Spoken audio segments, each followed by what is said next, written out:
Joe Biggs here with Infowars.com. Now, on February 16, 2016, I had the opportunity to go on the Savage Nation and speak with Dr. Michael Savage about our investigation into the death of Supreme Court Justice Antonin Scalia. Here are a few clips from that interview. Joining us right now is a reporter for Infowars.com, Joe Biggs. Joe, you're down in Texas. Where are you? Near the judges' chambers? We are in Marfa, Texas, just outside of County Judge Cinderella Guerrera's office. Cinderella couldn't pronounce the words myocardial infarction. How could she declare he died of a myocardial infarction, then change her mind? Well, here's the thing that you have to understand, Dr. Savage, is the first two justices of the peace that were called were out of town that day. They were about 120 miles away at some event. You mean to tell me when that name came over the wire, they didn't drop what they were doing and take the time to drive a few hours to come out here? Now, before that, John Poindexter, the guy who owns the ranch, called the feds. The feds flew in. You mean to tell me they couldn't have picked one of these people up? Instead, it was passed on to a third person, Judge Cinderella. Now, in the past, in 2015, she has made some botched calls before. Oh, really? What did Cinderella do in the past that was questionable? In 2013, there was an incident in Big Bend where an unconscious woman was laying on the train tracks. A train ran over her and sliced her into pieces. Now, the railroad company came out, did their own internal investigation, said that it should be investigated.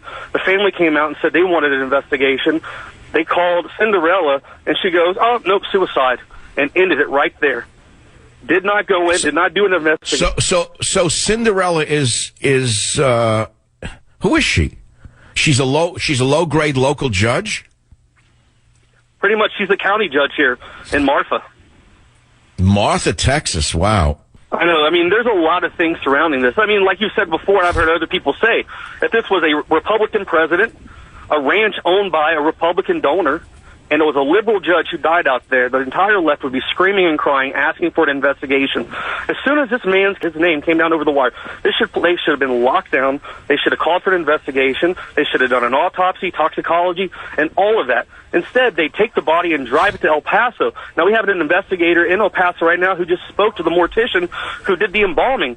They just drained his fluids and threw them into the El Paso sewage. Oh, my God. You're kidding me. They did that already? Yes, that has already been done. Oh, my God. Oh, so they're covering it up already. This is terrifying. You would think this would happen in Paraguay or in Uruguay in the 1970s, but it's happening here now under our dear leader. Joe, has a single politician, one politician, called for an investigation? Not that I'm aware of, but all I hear are homicide investigators. There was one of the main homicide investigators for D.C. Police all over the country have said that this should be investigated. There's an outcry by people who are specialized in this. Now you have this, Texas or this U.S. Marshal that came out. He's not even trained in homicide, and yet he's the one calling and going, "Oh, this is just natural causes. Let's pass it." Wait, right. He was that U.S. Marshal was appointed by Obama. Have you interviewed him? No, not yet. We just got into Marfa. We're going to the ranch next. We're going to be here for the next few days. We've got a long list of people that we will be... I suggest that you bring your food with you. I would suggest you don't accept their hospitality for any meals. Oh, yeah, I'm definitely throwing the pillows off the bed. By the way, do you know anyone who sleeps with a pillow over their head? I haven't met one yet. I've never heard of it. I've actually stopped and talked to a few people and asked them if they thought that was normal. And everyone's going, no, that's pretty... Well, maybe it's normal, but you see, maybe it's not normal in that Texas county, but it could be normal amongst Italian Americans of 79 years of age. We have to interview all 79-year-old male Italian Americans and see what percentage of them sleep with pillows over their head. Because I'm sure the Washington Post will report that over 90% of male Italian Americans over 70 years of age sleep with pillows over their head.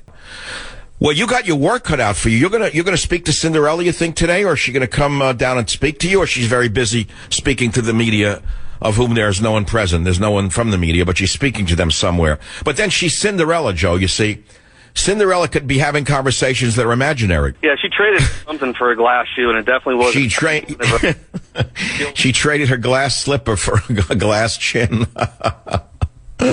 This is very funny. We're speaking with a reporter on the ground, Joe Biggs, for Infowars.com.